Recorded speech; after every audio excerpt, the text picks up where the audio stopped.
step, step, step, step, step, step.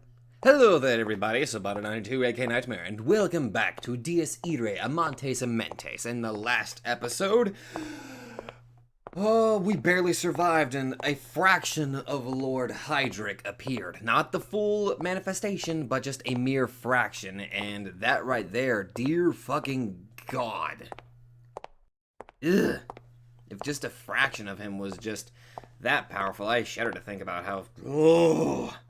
Anyway, we had possibly one of the best dude bro... Actually, not dude bro, but a total bro moment with Shirou and Ren escaping on their motorcycle and then just laughing at the sheer absurdity of the entire situation. That just made me so goddamn happy. Okay, let's get rid of these footsteps now. Footsteps echoed through the cold, dark hallway. It was the sole sound that occupied the entire auditory landscape. Nothing else could be heard, except for a weird narrator. Oppressive silence and darkness. The owner of the footsteps had a candle in her hand, but it barely helped at all. Who is it? The hallway was so narrow that two adults walking side by side would have likely bumped into each other. The light of the candlestick was no match for the darkness around it. Whoa!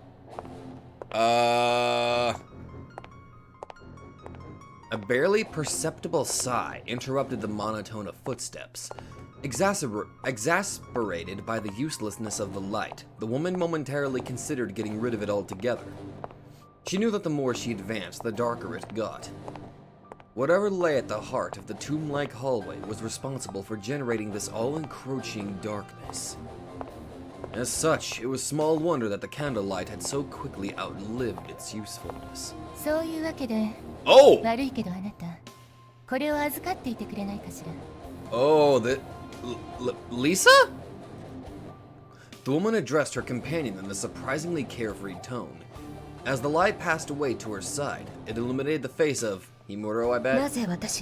Ah!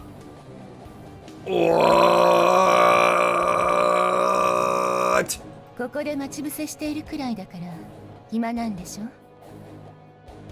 Oh my.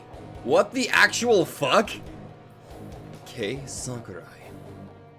She offered no further protest, taking the candlestick in her hands without another word.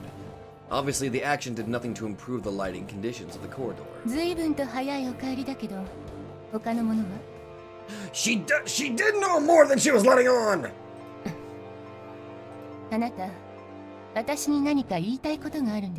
I knew I shouldn't have trusted Big Tits McGee!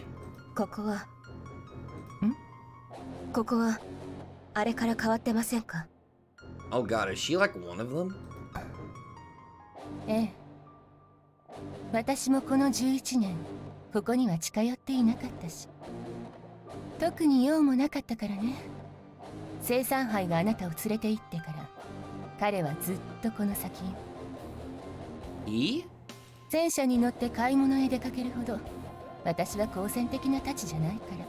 Oh I mean, that'd actually be pretty cool, just going in a tank going to the supermarket. That'd be pretty neat. Kay nodded, raising an eyebrow.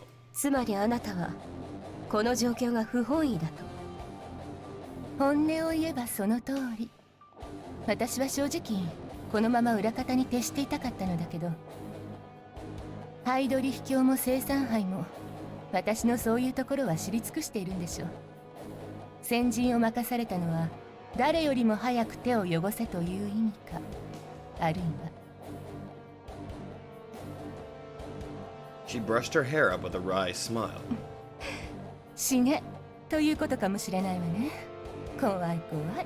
Fucking hell, I can't trust anybody!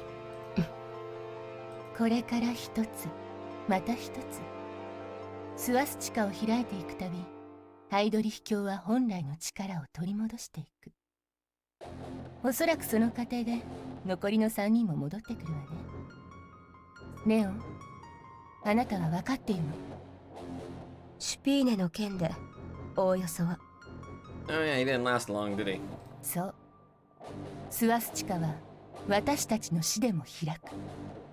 The swastikas open even with our death, so she is one of them, I assume. 大量の魂をその場で散らしてしまえばいい。そういうことなら。The deaths of hundreds of everyday people were substantially equal to the death of a single superhuman. Those who had not received enough of their master's favor were to be killed off and sacrificed. That would open a swastika as a result. The vice commander's substitute, Zarathustra, was meant to fill that role, to act as an executioner. The resurrection of supernatural war demons required an appropriate field of carnage to be enacted. Therefore, they needed an enemy. After all, a one-sided massacre of the weak and frail could hardly be considered a true battlefield. 人望のない副資料閣下の代替なら、まさに適任ということですか。見ようによっては、我々の仲間割れを防ごうとする慈悲深い処置とも言えますね。一度聞きたかったことですが、なぜ皆はそれほどまでに彼のことを憎むのかって？ The woman looked down in self-mockery before turning to Kay. いろいろとしか言えないわ。私たちは各々に彼から耐え難い仕打ちを受けている。魔導の薫陶を受けるにあたって、それまで培ってきた矜持を砕かれたというのも多少はあるけど。Probably because he had foreknowledge? もっと別に、個人的なことで、みんなメルクリウスにはやられているのよ。例えばベイン。彼は望んだ相手と添い遂げることができないと言われたの。お前の人生は奪われ続けるだけだろう。Dear God, Mercurius ain't got no chill. それはどういう？さあ、でもベイ自身には思うところがあるみたいでね。それを崩したがっている。この間もいいところであなたが邪魔をしたんでしょ。ああいうことが起きないように。 Interesting. In other words, that sort of thing happened to him frequently. If that was really true, it did sound as though he was cursed, and having others pointed out most likely made it worse, like pouring salt into the wound. Were the other 11 similar in that regard then? If that was the case... 副資料閣下は計算づくで憎悪の対象になったのですね。あなた方もそれを分かっていながら、いや、分かっているだけに許せない。そういうこと。何にしても鼻持ちならない嫌な男よ。まるで何度繰り返しても私たちがそうとしかなり得ないと知っているような。だからもしかして誰が脱落するのかってことも知っているかもしれない。あなたもあまりフラフラしていると捨て駒にされて切られるわよ。それで She allowed herself a brief pause, then softened her tone. 結局何をしに来たのかしら。私の心配じゃないわよね。ならもしかして詮索は無用です。ただ私には私の理由があるので、あなたに同行する許可が欲しい。許可？生産杯芸家が見当たらない。そこであなただ。狩猟代行補佐殿。At what point in time is this taking place? 次の一戦、私の同行を認めてほしい。Is this, like, literally what after, or is this some other time before? 返答は Like, maybe before, you know, Tarifa actually made his appearance. Although the girl's words lacked the respect one ought to display toward his superior, the older woman did not appear to take offense. Rather, she tilted her head as if to ponder them. She could guess her comrade's reasons, although whether or not she could accept them was another matter entirely. For the girl accompanying the woman on her task was... あなたは偽善者だ、バビロン。程度の低い気遣いならいらない。私がそんな子供に見えると。Babylon. まあ、あなたがいくつになっても私から見れば。Oh! Is Lisa's Babylon? Tempted to finish her sentence with an affirmative word, the woman ultimately chose not to. In actuality, she probably wouldn't have cared. What matters was that the girl didn't get in the way. とりあえず彼を起こすには一晩くらいかかるだろうから、今夜は戻って休みなさいな。それからレオン、私と行動する間、あなたに殺人を禁じます。守り。 Sorry about that. Kate was a bit daunted from having those odd conditions added into the mix. Knowing this group, they didn't give a damn about the pros and cons of killing people. She knew that much. And besides... 消せませんね。今からの我々はどれだけ殺すかという話になるのに。ええ。だから私の邪魔をするなということ。こちらの両場を荒らさないでほしいのよ。次のスワスチカは私と彼で開くから。あなたに分けてあげるものはないの。Wonder who this he that they're referring to is. ついてくるのは自由だけど、横取りはしないでね。つまらない仲間割れはしたくないから。Seriously, with the way the dialogue is between these characters, I'm not surprised. I am surprised that there hasn't been any actual infighting yet. I mean, they're clearly not, you know, necessarily allies in this sense. わかりました。Kay, somewhat sullen, shut her eyes and nodded. そうなら別にいいわ。私は行くから、言ったようにあなたは戻って休みなさい。じゃあ。バビロン。Facing the woman's receding back, Kay attempted to say something, but... いや、何でも。わがままを聞いてくれて、礼を言います。どういたしまして。ああ、それからついでに。Oh, now she's back to the normal fake stuff. 一ついいことを教えてあげるわ。あなたみたいな人にとって、一番警戒しなくてはならない相手を。That was a very quick cameo of the happy Lisa that I thought I knew. マレリアとザミエル。この二人には気をつけなさい。覚えておくのね。And with those words, the nun turned around and left. For a short while, Kay simply stood in place, listening to her fading footsteps. バカバカしい。She couldn't believe that woman. 偽善者だよね。相変わらず。Is that Rusalka? Ah, there she is! The small redhead had snuck up behind her at some point during the conversation. Kay didn't sense her presence, though the fact didn't particularly surprise her at this point. マレウス。 Instead, she breathed an exasperated sigh. つまらない冷やかしが目的なら、どうかよそを当たってくれ。なに？ずいぶんツンケンしてるのね。Okay, that's レオン、あなたはあいつについていくようだけど、学校はどうするのよ。別に。 It didn't matter. School was off until tomorrow anyway. Once Kay said that and shrugged, Rusalka burst into laughter. Okay, so maybe this is after the confrontation? I'm getting a little bit confused here. あら、じゃあ何？もし明日中に終わらなかったら？あなたが帰ってこなかった時、あそこは私の好きにしてもいいってわけ？レオン、二頭を追う者は一頭も得ずよ。妙な色気を出してると貧乏くじ引いちゃうのからね。そうかもな。 Kay gave the redhead a dismissive snort. 大きなお世話だろ。お前に心配される覚えはない。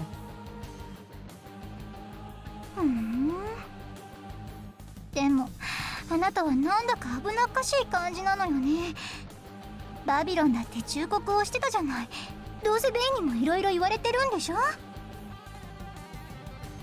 ねえ、老婆心が鬱陶しいなら私が何とかしてあげようか。What do you have in mind? 何？ What did she mean? Kay met this strange display from her normally insincere comrade with a blatant frown. だからこれ以上うるさいことを言われないようにしてあげるって言ってるのよ。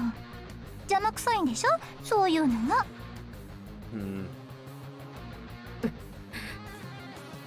なぜお前にそんなことをされなければいけない？だって私、あなたの教育係みたいなものだもん。クリストフにもちゃんと話は通してるわよ。あなたは若いし、私たちとは違うからフォローしてやれって言われてるし。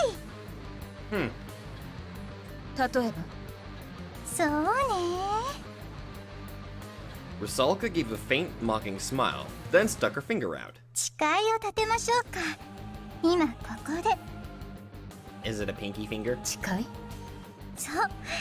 言っておくけど、ただの口約束じゃないわよ。Rusalka slowly pointed to her hands, feet, and flank before continuing. Those were the stigmata of the Longinus, a mark of submission engraved in all of them. あなたのそれは、私たちのものよりずいぶん軽い。バルキュリアが死んだ時に移植したって聞いてるけど、所詮クリストフの手際でしょ。彼を軽く見るつもりはないけど、ハイドリヒ教から直接賜った私たちに比べれば、意味も重さもちょっとお話にならないわ。つまり私が不忠だと？砕いて言えばそういうこと。何しろあなたの束縛だけがゆるゆるのダルダルだし、だからあれこれうるさいことを言われるのよ。そこらへん今後のためにも私が締め直してあげようってわけ。それはまた。She was ready to dismiss the redhead's words as nonsense, but quickly realized that Rusalka's rune was Nathis, binding. So she truly was the most experienced on that kind of field. The Reinhard from earlier was nothing more than an incorporeal... Okay, so this is right after. Okay. More than an incorporeal illusion, unable to interfere with their world for more than a brief period. There was likely no way he would ever get involved in something this trifling until the swastikas were opened. So Rusalka's proposal did make sense in a way. Strengthening her discipline to fall in line with the rest of her comrades was not a bad call. Still. あれ？怖いの？ Oh, no. I mean, for God's sakes, I mean, they're just stigmata. It's not like it's gonna be fucking painful or something. Kay knew what kind of person the witch in front of her was. Having this woman tamper with her body would be disgusting and above all else dangerous. But even so.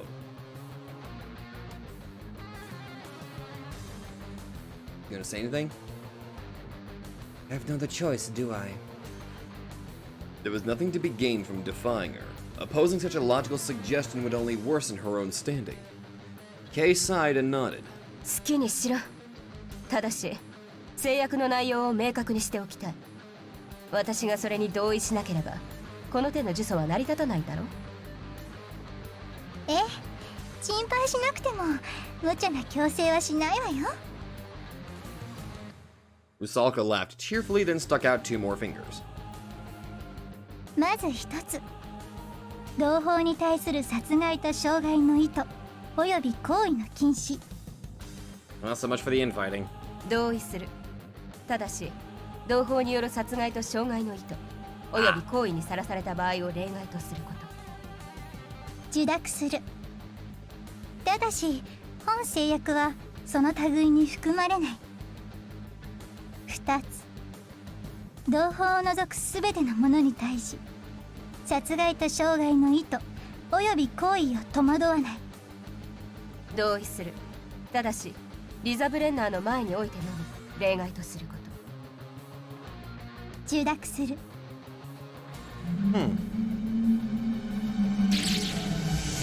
Oh!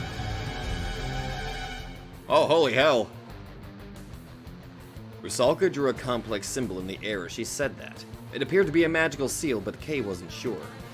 And with a thump, Rusalka placed that finger in the area right below Kay's belly button. Her womb. 3つ、清掃13騎士団黒煙卓第1、ラインハルト・トリスタン・オイゲンハイドリヒに忠誠を誓い、すべての行動は彼の利となるよう心得ること。同意する。ジーク・ハイル。And at that very moment, Rusalka's finger plunged right into Kay's wound. ノリネタン Ew?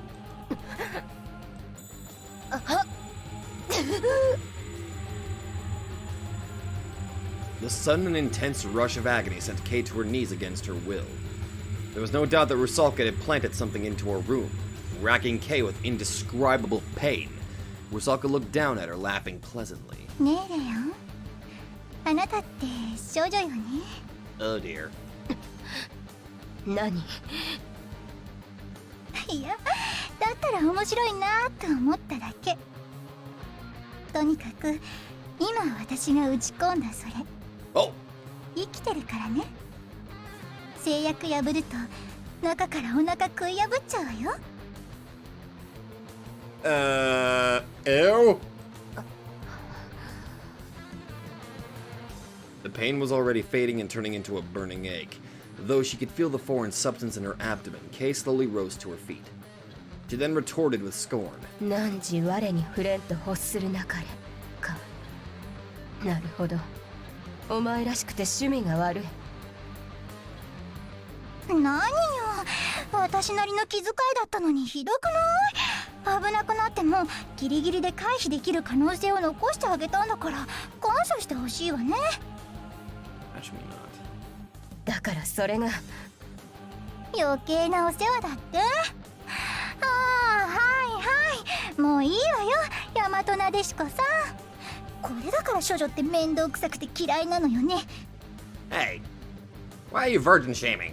じゃまあともかくそういうことであなたバビロンと組むんだったら月曜までに戻ってこないと私が学校もらうからね Rusalka waved and turned to leave. Or so it seemed, but then she turned back around. ね暇ならちょっと覗きに来ない割と乙女力のレベルアップに役立つかもと思ったり帰れ Kay hurled that one phrase at Rusalka, ignoring her. The witch merely cackled and proceeded to melt away into the shadows. 役立つかもだと Ridiculous. It just made her feel repulsed, irritated, and pitiful. Like hell she'd want to see something like that. ベアトリス Fucking excuse me? Left alone in the darkness, Kay stared out past the new darkness, muttering that name to herself. Witch? Beatrice? What the fuck? カイはまだきっとあなたを覚えている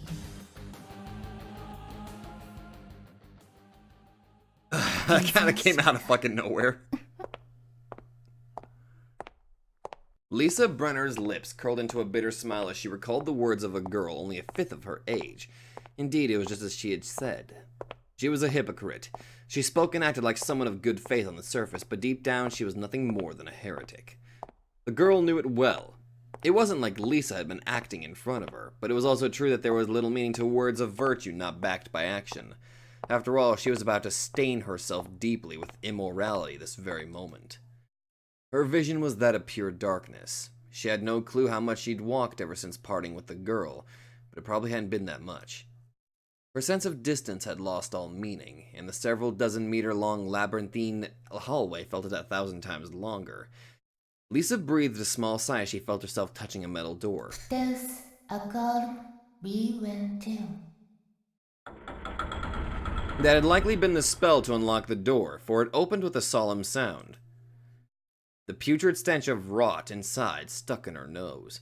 It was so viscous it felt as though it had merged from the surrounding darkness itself, becoming an integral part of this place. It was hardly surprising. The last time anyone had been there was 11 years ago, and not once had this entryway been unlocked since then. Lisa silently stood in the center of the room, then spread her arms and shut her eyes, making her look like a sacrifice being offered at an altar. さあ、いらっしゃい。 And with those words aimed at no one, the darkness around her began to squirm in concert. 天が雨を降らすのも、霊と体が動くのも。 So that the heavens move, and spirits and bodies stir themselves. 神は自らあなたのもとへ赴き、幾度となく死者でもって呼びかける。 God himself has leaned down to you and calls to you through countless messengers. At that very moment, she could feel the presence of something condensing and taking shape. The oppressive density around her materialized, taking on weight, flesh, and the shape of a human. Something sinister that had been confined in the deepest darkness. Its dark, thick, giant arms reached out towards the nun's back. 起きよ。そして参れ。私の愛の晩餐。Rise up. Come to my feast of love.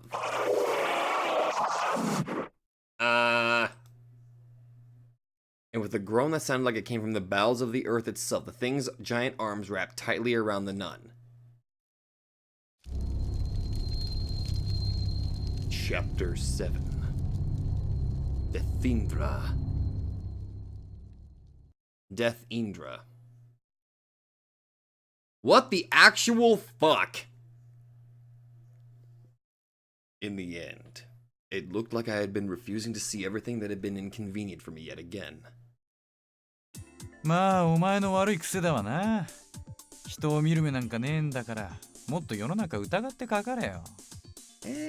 この時期、街で見かけたよそ者なんか怪しすぎるぜ。それも外人。どう見てもアウトだろうが。I had no comeback to Shirou's teasing. I completely failed to realize who Valeria Trifa truly was, nor the implications of that revelation. Shirou seemed to have traded words with that priest as well. Judging from everything I had heard from him, it happened on the same night I first encountered Wilhelm. なんかこう、できすぎてるよな。俺とお前、あの時ほぼ同時刻にやられてたんだぜ。それで。We both went through the same experience. That fight in the park was a total defeat on my end, no matter how one decided to spin it. Though I made it out of there alive, it felt more like they let me live. We were still too weak.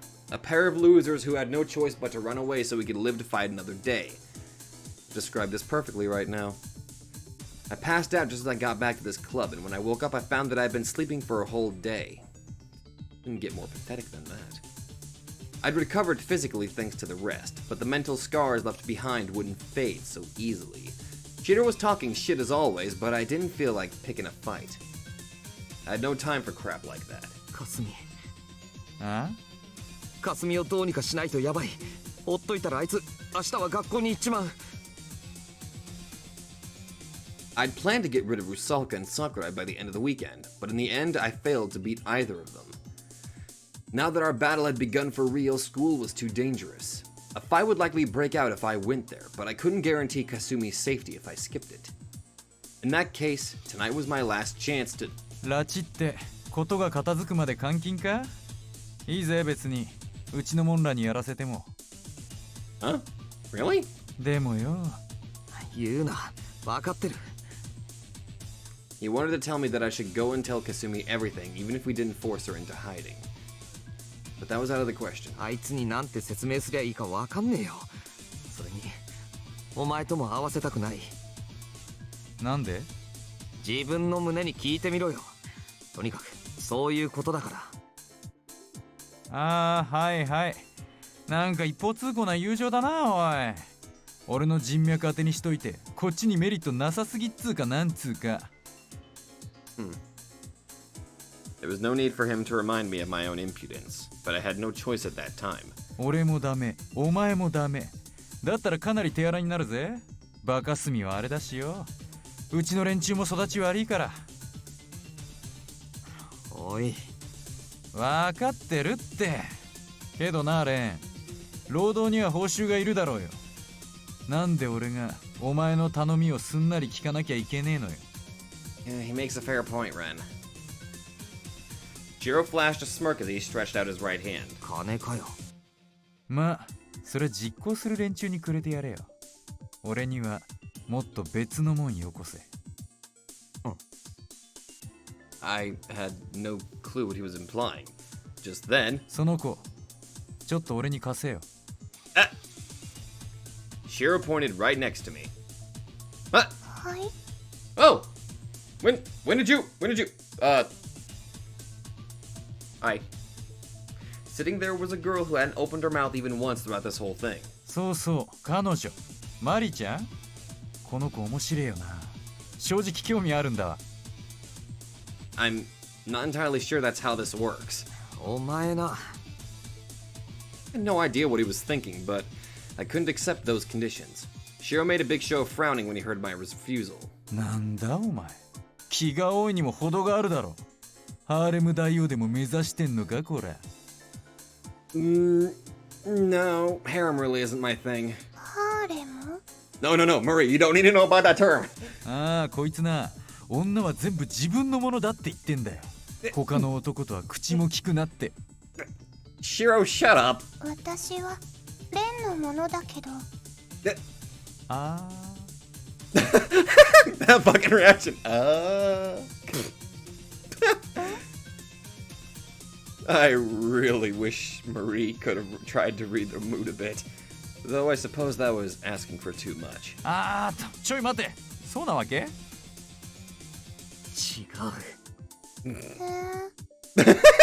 おい、なんかショック受けてるぞ。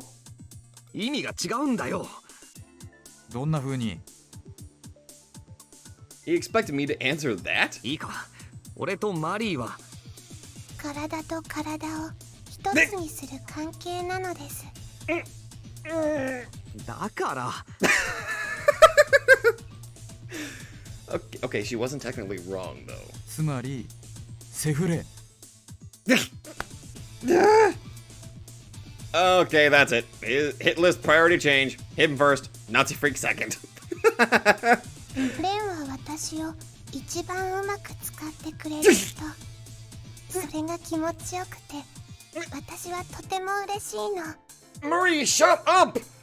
だからごめんね。レンがダメだって言うなら、シロウとは話せない。Shirou scratched his head and made an exasperated shrug and looked at me with eyes mixed with all sorts of emotions. お前、すげえ調教師だな。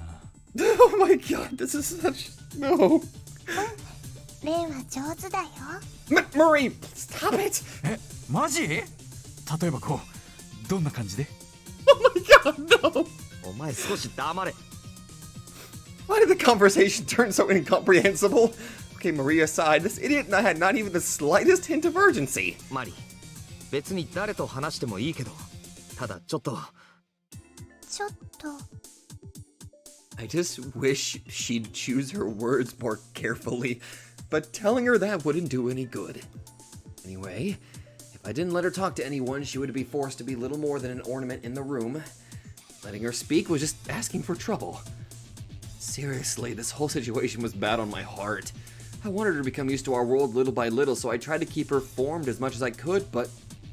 well, oddly enough, constantly maintaining her physical body wasn't anywhere as tiring as I thought. I had no clue if it was just that easy or if Marie was a special case. In the end, having found myself at a loss as to how I should have expressed all that, I pat Marie on the head with a troubled smile. Anyway. シロ、別にお前がマリーと話したいって言うなら構わない。This weirdo was just a purely bad influence, but he also had a talent for expanding others' horizons. I had no idea what he was thinking, but maybe it wouldn't be so bad for Marie to know even a guy like him. けどお前白々しいんだよ。分かってるくせに。Or maybe he was acting so precisely because he knew. Shirou saw me fight with his own eyes. He knew exactly what kind of being Marie was. And if he continued to show interest in her regardless... 達成とか言うな。マリーはものじゃない。As I glared up at him from the sofa, Shirou sounded a meaningful laugh. OK、失言だったみたいだな。タイはなかったんだが、まあいいや。言い直そう。彼女に興味がある。少し話したいんだが、別にいいだろう？ As long as it's just talking, I guess. 俺じゃなくてマリーに言えよ。だな。どうだよ、マリーちゃん。私は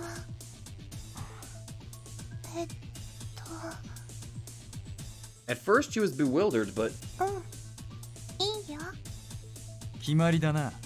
商談成立。Shirou whistled, then took Marie's hand and lifted her to her feet. じゃ、そういうことで。おい、言っとくけど。ああ、分かってるって。口説いたりしねえから。Yeah, you kind of already got yourself a girlfriend, my dude. いや、そうじゃなくて。 I mean, what?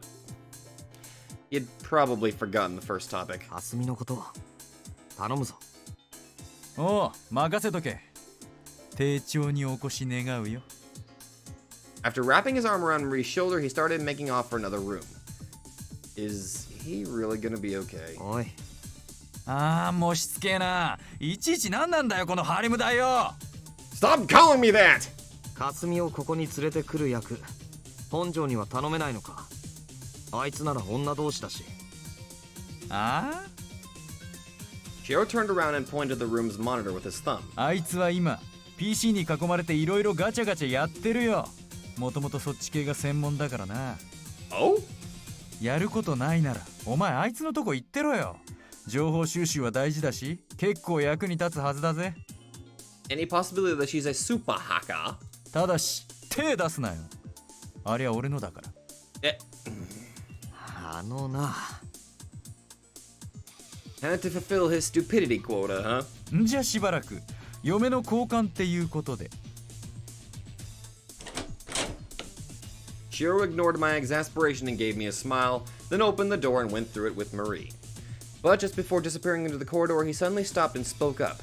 His back still turned to me. なあレン、あ、かすみを連れてくるのは別にいい。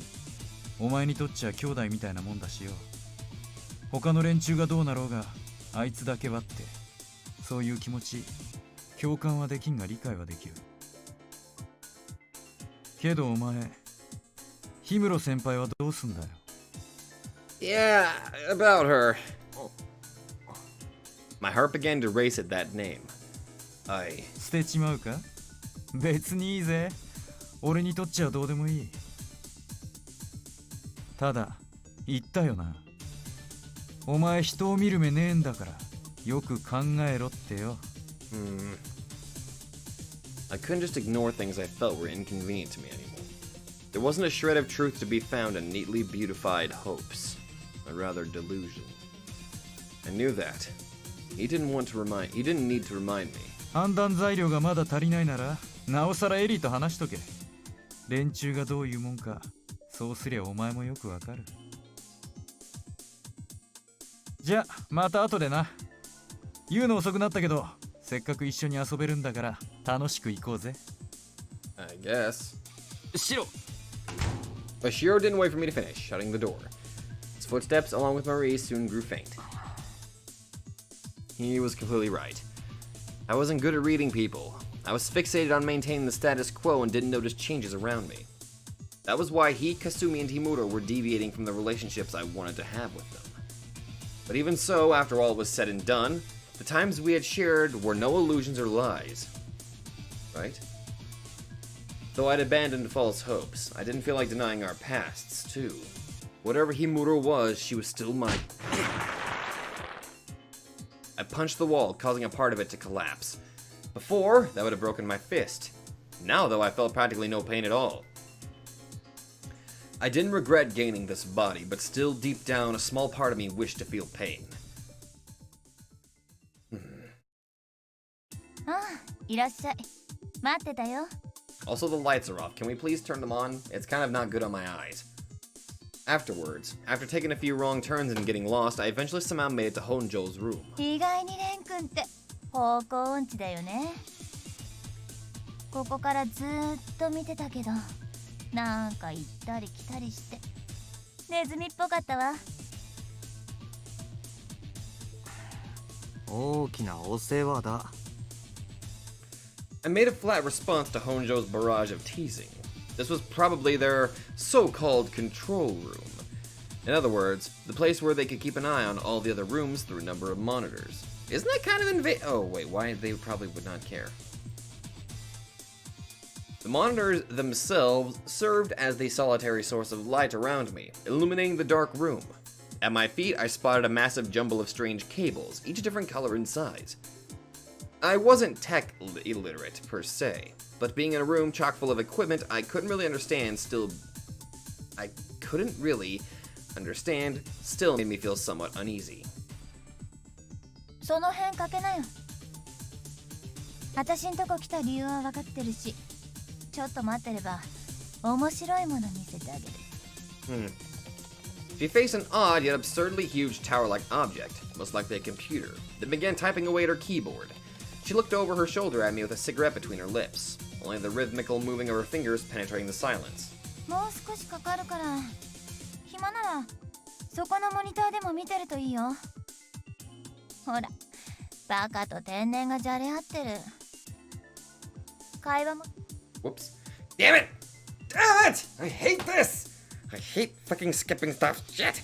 Okay, keep my hand away from the mouse then, you jackass. Yes, I'm calling myself a jackass.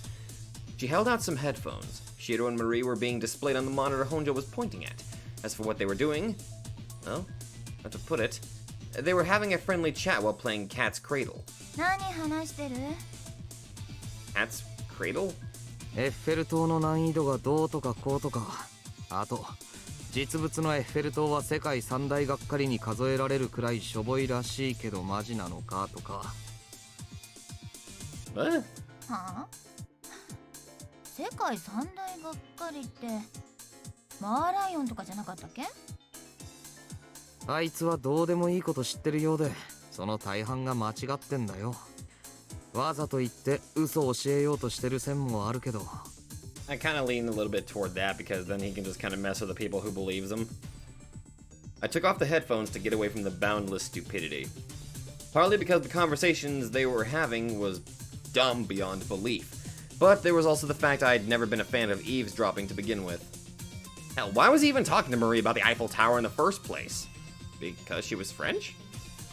Given just how crazy the circumstances of it were, I hadn't told him about Marie's upbringing. There was no way Marie would know about the Eiffel Tower, given it was built to commemorate the centennial anniversary of the turbid era Marie grew up in the middle of. ほんと真面目だね、レン君は。あいつがあることないことでたらめ教え込み出したらどうするの？後で何話したか聞いて必要なら修正するさ。それに今はそんなことどうでもいいだろう。はいはい、そうだったね。あと少しでいけそうなんだけど、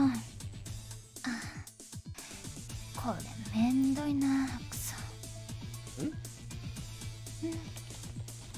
Contrary to her irritated words, Honjo sounded a carefree whistle as she continued tapping away at her keyboard. I figured she was... ハッキングだろそれ。 Oh my god, is she a super hacker? まあそんなようなもん。In other words, she was openly committing a crime, and I had an inkling as to what she was looking for. It was her skills that probably got Shirou caught up in this whole mess. なあ。お前、なんでシローなんかとつるんでるんだ？いや、なんでって言われてもね。Honjo smirked at the question. Honestly, I could only say she had a bad taste in men. I was aware that I myself had gone in a bad direction, but at least I was more normal than that guy. きっかけとかは？別に、あいつが病院脱走した時、たまたまその場にいたからってだけ。なんか面白いやつだったし、そのまま拾って帰ったの。ここはあいつと知り合うずっと前から私の遊び場。レン君も少しは見当ついてたんじゃない？まあ、それは。I didn't have any proof up until that point, but now that she said it, I finally understood. I knew her name was familiar from somewhere. 本庄総合病院だったな、確か。お前、あそこの娘なのか？ Oh! おーイエス。なかなか鋭いね。Honjo boasted as she typed away on the keyboards. Looked like I was right, but could a girl like this really have been the daughter of a doctor? 学校は行ってるのか？休みがちだけどね。高徳女子だよ。高徳っておま。 My vision grew dark for a moment. That was the #1 super elite girls' school in Sudahara. Wait, really? The students were supposed to be all prim and proper, greeting each other with a good day to you and stuff. やだね。そんな目で見ないでよ。学校と家じゃちゃんと猫かぶってるし。そっちの方がはるかに立ち悪いと思うけどな。そう？私は私なりに親とか友達とか大事にしてるよ。Huh. なるべく期待には応えるし、そういうのを迷惑だとも思わない。I never would have expected that. Guess you can't judge a book by its cover. That's pretty good.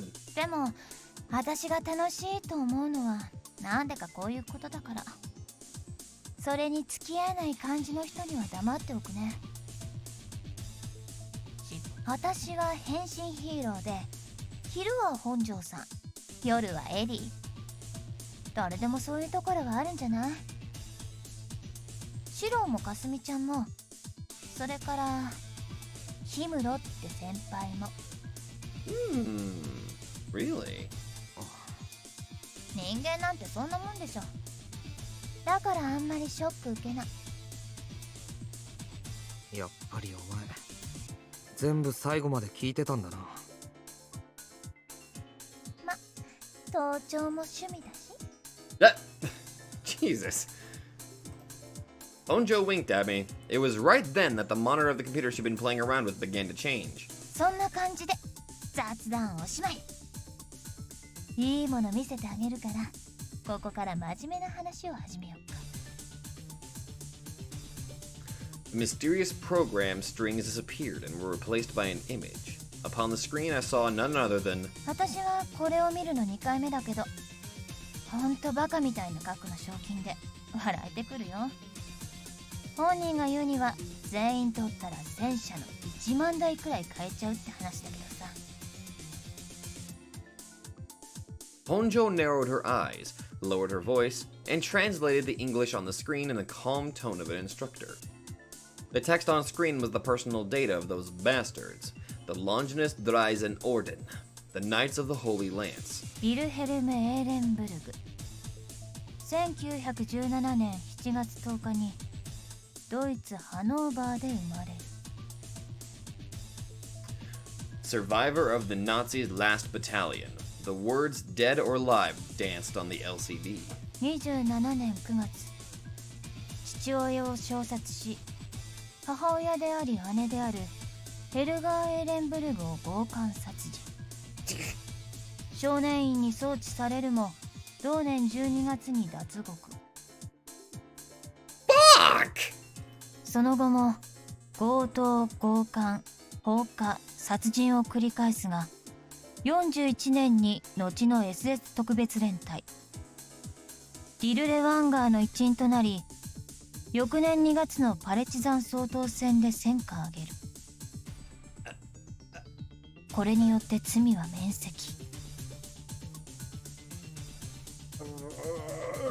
しかし44年のワルシャワ放棄戦において、市民敵兵同胞問わず虐殺、街路の端から端まで串刺しにして晒す。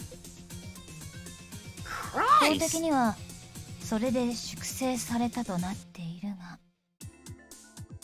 45年のベルリン市街戦時に目撃情報あり、その他70年のベトナム、82年のアフガン、85年のイラクなど各地の戦場でその存在を確認されており、最も新しいのが91年の湾岸戦争、砂漠の検索戦においてである。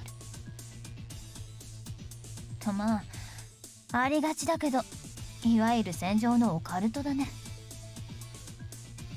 Yeah, of course. なんでもこいつ、兵隊世界じゃ伝説になってるみたいよ。いわく、白い顔の SS を見たらとにかく逃げろ。何があっても戦ってはいけない。Well, no shit, he's a fucking Nazi! どう？少しは参考になったかな？ Well, to be fair, I kind of learned some stuff that I probably would have been happier not knowing, but fuck me. Honjo gazed at the monitor as she languidly asked her question. I was honestly disgusted. まだ詳しく知りたいなら、翻訳かけてプリントアウトしてあげるよ。例えば、ルサルカ・シュベーゲリン。こいつなんか傑作で。Oh boy, okay. Let's see how bad she is. いや、もういい。Oh, don't fucking cut me off there. How bad is her? How bad is she? Hearing those bastards pass would just make me feel so disgusted my internal organs would rot. I knew information was important, but there were also things better left unheard. 一人ずつピックアップしなくていいから、分かってる範囲のメンバー構成を教えてくれよ。顔写真があるならそれだけでもいい。そう？じゃあざっといくけど、ビルヘルム・エーレンブルグ、ルザルカ・シュベーゲリン、バレリア・トリファ、ロート・シュピーネ。 Well, I already got well, we don't have to worry about Rota Spine. それからベアトリス・キルヒアイゼンはもう死んでるみたいで、その抜け番が桜井圭。Beatrice! 高額の賞金首だってことは OK? Oh my god, what is she doing here? ああ。It seemed that was what Honjo was talking about. There was a big price to be had for bringing in their heads. But that thought only served to make me feel even worse. Regardless of the reason or the target's identity, I wasn't fond of murder for money. I knew the internet had these kinds of sites, but this was the first time I'd ever actually seen one. それどこのアングラサイトだよ。 Probably on the deep web. That or just Wikipedia. Wait, what's the difference? I couldn't hide the irritation in my tone. 国連 But you talking the United Nations? は？だから国際連合 WW2 の戦勝国様。地球大統領府とかバカっぽい言い方をしてもいい。 Fuck. そこの人らにとっちゃ意地で抹殺しておきたい亡霊なんだよ、こいつらは。勝者だから当然この情報だって簡単に閲覧できるものじゃない。コネと金とその他いろいろ裏技使わないと見れないよ。一般人じゃまず無理だね。 You done? お前一般人じゃないのかよ。実はただの一般人じゃなかったり。 Honjo produced a cynical smile, cigarette still in her mouth. I heard she was good at these things, but it looked like she had an even more surprising skill set than I thought. Being able to hack into the UN's database wasn't just something any old script kitty could do. Jeez. She and Shirou really were a match in hell, made in hell, weren't they? でも私が見れたのはこの5人プラス個人1人の6人だけ。これじゃ全然足りないよね。シロから聞いたけど見たんでしょ、電柱の頭。 Yeah. Kinda. I couldn't answer her right away. It wasn't my intention to play dumb, rather my brain was simply trying hard not to remember. Reinhard. No. Out of the question. Way out of our league. The guys shown on the screen were like kittens compared to him, and I bet there are more mind-boggling monsters looking out there too. They must never be allowed to resurface. Those guys, feared even by Spine, their own comrade, were like nuclear weapons. If they came back to pick a fight, it'd be all over. We couldn't beat them. Ooh. The Obsidian Round Table's commander, vice commander, and their 3 battalion commanders. レン君、とりあえず何考えてるかは顔から想像できたけど、そいつら何？ちょっとシャレにならなすぎるのが何人かいる？オッケー、それはいいんだよ。勝てないやつと戦う必要はないし、勝負しないならそいつらの出番を封じるように立ち回ればいい。問題はそういうのが一体何人いるかってこと。ねえ、教えてよ。まだ私らと組むのに抵抗があるのかもしれないけど、そんなのがいるなら好き嫌いも言ってらんないでしょ。You know, Ren, she makes a fair point. Honjo was right, and I didn't plan to complain about teaming up at this point. I'd be damned to have any meaningless casualties, so I had to disclose the information I knew. Jesus Christ. 5人だ。 I put a hand on my chest, took a deep breath, and then spoke. 奴らの一人から直に聞いた。そいつはもう倒したから、そこに上がってる6人中、個人は2人ってことになる。だけど、もっと上がいるんだよ。連中はトップが2人で、その下に幹部が3人。この5人は正直なところ。どうやっても勝てそうにない。 I silently nodded. そう。でもレン君が実際に見たのはそのうちの一人だけでしょ。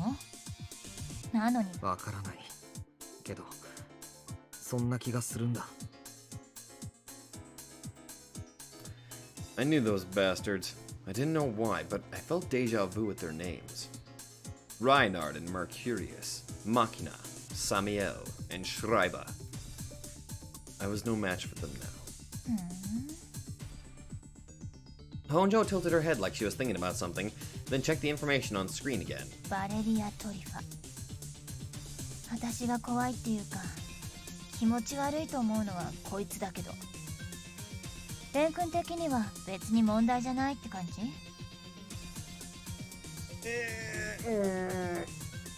まさかそんなことあるわけないだろう。 It was just... how to put it? I couldn't describe it well, but his disposition seemed different from the rest. In that sense, Honjo was right to feel weirded out by him. その神父は現状の司令官だ。狩猟代行って言ったか、例の5人が戻ってくるまで連中を仕切る役目。つまり頭脳労働専門ってわけ。まあ確かにそんな感じのやつだったけど、だからってそれは別に私らにとっちゃ大差ないっていうか。 Yeah, it wasn't like he was weak. He blew me away with a single strike. None of those freaks in the Obsidian Round Table were foes we could just beat down.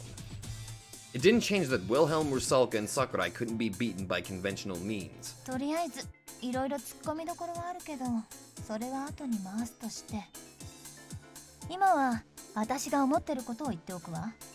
We're fucked. Yeah, I figured as much. まずベアトリス・キルヒアイゼンと桜井圭は代替わりしてるから、実質私が見れた情報は5人分。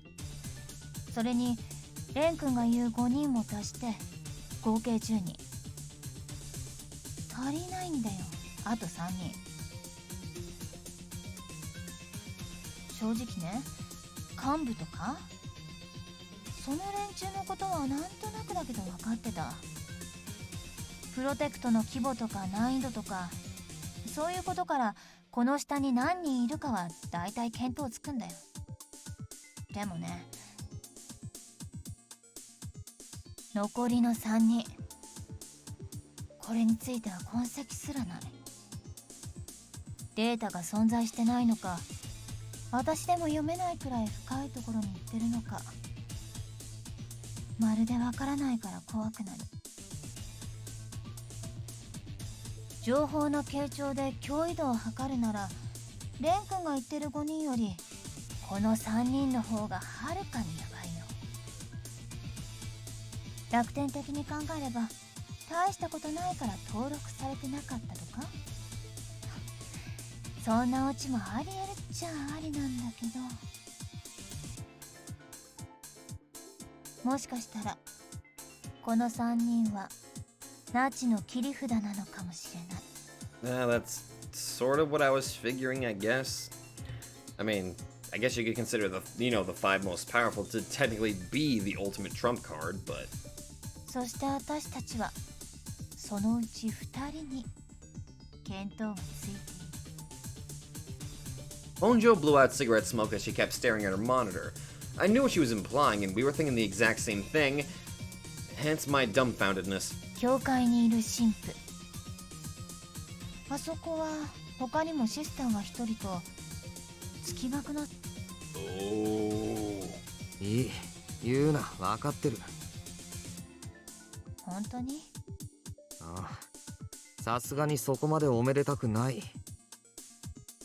Thinking back on it now, the hints have been laid out before me clear as day. In my stupidity, though, I merely chose not to notice them. It wasn't like it had been with Kasumi. I distorted the truth through the filter that was my friends. だけど、それでもあの人は俺の先輩だ。シスターにしても何度か世話になっている。だから。Even if my suspicions about those two were correct, I couldn't hesitate any longer. It wasn't a matter of fighting or saving someone, I just... あの人たちに誰も殺させない。後のことは、その時になってから考えるさ。Honjo threw a somewhat curious gaze at me when I said that. なんだよ。いや、なんかこう意外にレン君って熱いよね。割に恥ずかしいこととか平気で言っちゃうタイプでしょ。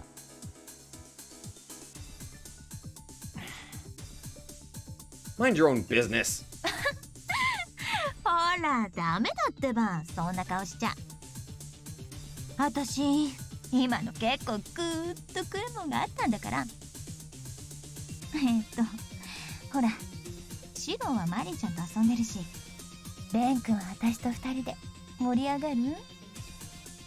実はこの客船に密かな自信を持ってたり。What? I don't know what you're... What? ミニスカ履いて足上げるなよ。And while I'm at it, don't take off your boots either. ふざけてるなら俺は行くぞ。お嬢のくせにバカなことやってんな。Oh, boo you! She pouted and sighed conspicuously. She was basically a female version of Shirou. I was better off not taking her seriously. 分かったよ。このことについてはまた後で。今度二人っきりになったら続けようぜ。How about no? で、さっきも言ったけど、私レン君の話に突っ込みたいところがあるわけでさ。What was that? ああ、言ってたな。で Promising myself not to get stuck all alone with her again, I urged her onwards. Just then, ナチの頭が町に来たのに、なんで神父が未だに代行なんかやってるわけHonjo accurately pointed out the one thing I was deliberately avoiding because it was too much of a pain. Her enrollment at Kotoko's Girls' Academy may have been a total joke, but that also meant she wasn't an idiot. おかしいよね。なんで？それは、なんていうかな。Talking about it would lead to a rather absurd explanation, so I honestly wanted to keep quiet about it. But this really was a serious issue, so I probably couldn't go hiding it. ラインハルトは、まだ完全じゃない。Yeah, they need a few more swastikas to do that. Spine said that those bastards would return if 8 magic circles were open in this city. To look at it from another perspective, that meant that they couldn't return as long as those 8 remained shut. So in concept, the whole thing was more like a summoning rather than an arrival. I didn't know where they were returning from, but in any case, it meant Reinhardt was still not inside this city. To summarize it in direct terms, そうか、なるほどね。Honjo accepted that extraordinary story surprisingly quickly. 8箇所。要はそういうことか。とすればシロのやつ、全部分かっててここにいたな。通りで妙だと思ったよ。あいつが丸1日以上穴にこもってるなんて。Letting out a few quick grumbles, Honjo returned to swiftly tapping away at her keyboard. She then stared intently at the surveillance camera footage on the monitor. As a result, やっぱり。Honjo said that in a low, trembling voice, her tone and expression carrying a complex mix of anger and joy. シロ、このバカ。あんた責任取んなさいよ。For what? She took the mic and patched through to the room Shirou and Marie were playing in. It was then that I saw it too. お客さんが来てる。もう手遅れだね。A mixture of chills and shivers rushed up my spine. It seemed like the opportunity to test out what I just talked about came quicker than I expected. 3つ目のスワスチカはここってわけか。Oh shit. Whoa! Hi? Staring at us through the surveillance cameras was a woman with a strikingly familiar mole under one eye. Her face contorted in almost palpable sorrow as she stood upon the club's stage. Lisa Brenner. No mistaking it. She traded in her nun's habit for a vastly different-looking black SS Army uniform. Well... shit. Oh, great. Do I get to go kill a nun? Wait. Let's fix this. Not see nun. Oh, well, this just kind of had a few extra revelations that I wasn't expecting. So, Lisa is one of the bad guys. I should have seen that coming. I really should. The fact that she associated with Tarifa should have told me immediately. Damn it! That means Himura was probably... There's a possibility that Himura was a bad character too. Possibly. She hasn't really appeared for a while. And I wonder what the hell was up with that... I don't know, that monster? I don't know. I might get an explanation, but it won't be till next week, possibly. Damn it. Alright, looks like we're actually on top of the third swastika, and that just means we're gonna have to end up fighting the nun. That's just fan-dibby-dabby-tastic, isn't it? Alright. I kinda wonder what Shirou wanted to talk to Maria about. The fuck is a cat? I'm gonna have to look up what a cat's cradle is, because I feel like I know the term, but I don't get it. I really don't get it. Anyway, guys, if you guys like this, be sure to let me know. So thank you all so much for watching, and I will see you all in the next video. Hello there, everybody. Sabato92 here, and if you like this video, be sure to let me know in the comments down below. And hey, if you guys like my content, then maybe you'd like to check out another channel who I think deserves equal attention. So click that nightmare emblem and check out that channel, or go to the links in the description down below. Once again, thank you, and I'll see you guys in the next video.